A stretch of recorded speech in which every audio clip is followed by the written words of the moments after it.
Bonjour, ici Pascal Lespo du blog de l'image et bienvenue sur cette nouvelle vidéo des astuces de pro. Aujourd'hui, nous allons parler du filtre polarisant. Vous savez, le filtre polarisant, c'est ce filtre qui nous permet de photographier à travers une vitre, à travers une boutique, à travers un pare-brise, de manière à éviter les reflets pour améliorer l'image. N'est-ce pas le minet? Le filtre est aussi utilisé pour faire une photo lorsqu'on photographie une surface plane comme un lac, comme une rivière, pour éviter la réflexion du ciel. On s'en sert aussi parfois pour densifier justement le ciel. En tournant le filtre polarisant, en le réglant correctement, on arrive à donner un peu de matière au ciel, ce qui nous permet d'éviter d'avoir d'ailleurs une zone cramée en photo et en vidéo. Mais aujourd'hui, ce n'est pas cette fonction dont on va parler. On va parler d'une fonction qui est rarement employée par les photographes ou les vidéographes, qui est d'utiliser le filtre pour éviter les reflets de la peau. En d'autres termes, on va l'utiliser un petit peu comme on utiliserait de la poudre pour matifier un peu la peau.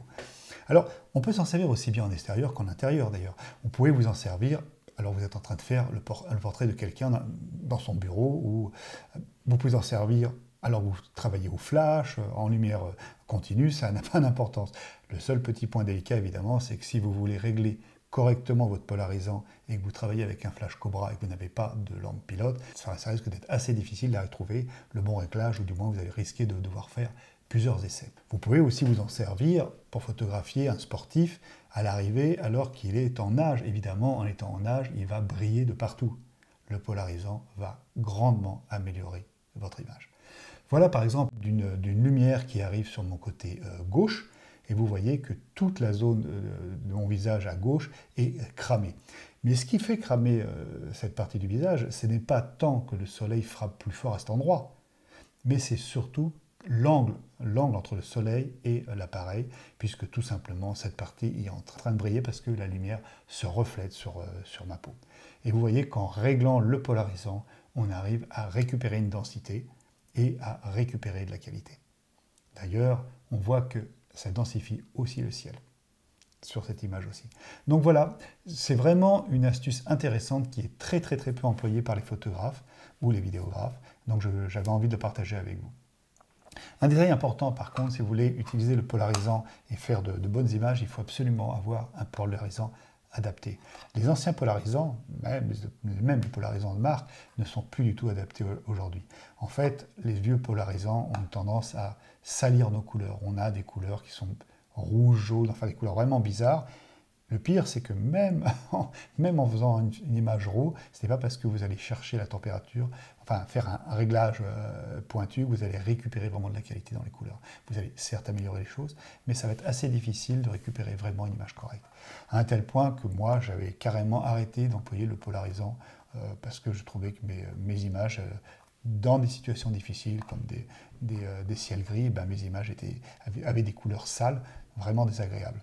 Et il a fallu que je fasse pas mal de tests pour retrouver un polarisant vraiment intéressant. Alors le polarisant, moi, que je vous conseille, c'est un Hoya HD. Je n'ai pas parlé du Pro 1, qui est un bon filtre, cela dit, mais le Hoya HD est vraiment différent. Le Hoya HD, c'est pour le moment le filtre dans les essais que j'ai fait. Je n'ai pas testé tous les filtres, mais j'ai quand même testé des filtres qui valent 3 fois le prix du HD. Et donc le Hoya HD est le filtre qui m'a donné les meilleurs résultats. Un petit test d'ailleurs que vous pouvez faire si vous avez un polarisant, c'est de passer tout simplement, de regarder à travers votre filtre. Vous regardez directement à travers votre filtre. Un bon filtre polarisant à l'heure actuelle, vous devez quasiment pas voir de différence quand vous placez votre œil derrière. En fait, vous devez sentir que vous allez perdre un petit peu, vous allez perdre un peu en luminosité, mais vous ne devez pas sentir de différence notable au niveau des couleurs. Sur un Hoya HD, vous sentez un tout petit peu, ça part. Vous avez une toute petite teinte qui prend, mais sur les anciens filtres, vous allez voir que vraiment vos couleurs sont salies, elles changent vraiment, et ce n'est pas du tout un filtre adapté à l'heure actuelle pour avoir de belles images, aussi bien en photo qu'en vidéo. Le polarisant est un filtre vraiment intéressant, moi je vous conseille d'en avoir toujours un. Évidemment, je vous conseille de le prendre en 77 mm, de manière à ne pas avoir à acheter des filtres dans tous les diamètres. Si vous n'avez pas vu la vidéo où je vous expliquais pourquoi mes filtres coûtent moins cher, je vous conseille de cliquer sur le petit lien ici et d'aller la voir. Le numérique n'a en rien altéré l'intérêt de ce filtre et je vous conseille d'en avoir un dans votre sac. J'espère que cette vidéo vous a plu. Et avant de partir, vous êtes libre de télécharger mon guide, filmé avec un appareil photo, les 10 points maîtrisés pour réussir ces vidéos. aussi en cliquant sur ce lien-là. Voilà, à très bientôt pour une nouvelle vidéo. Au revoir.